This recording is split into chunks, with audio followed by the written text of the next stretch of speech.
Magandang araw din po. May alam na ba kayo tungkol sa pagpili ng strand para sa senior high school?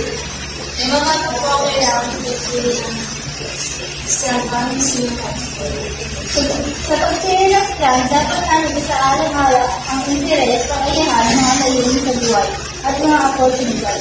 Dapat pilitin niyo ang mga strand kaugnay sa inyong interes. O nga po anong dapat layunin? Para sa mga senior high school, kailangan isaalang-alang ang inyong interes, kakayahan at mga layunin sa buhay. Wala namang katanungan, maaari kayo umuwi, may ngitig pa kami.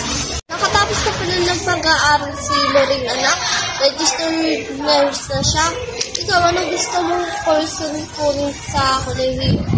Gusto ko ba sana maging teacher? Pwede naman na.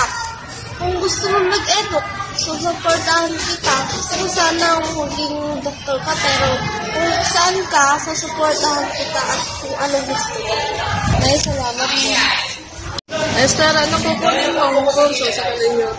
Dok, pinayagan naman ako ni nanay. Ikaw, ano kukunin yung kurso? Ako nursing, kukunin kong kurso. Oh, nandito pala kayo. Nakaisip din ba kayo ng kurso para sa kolehiyo? Ako ma'am, nursing kukunin kong kurso. Ako, ma'am, eduk. Oo, so yan. Basta lagi niyo lang tandaan, ang pagpili ng kurso ay hindi lamang sa gusto ng iba, kundi sa gusto niyo.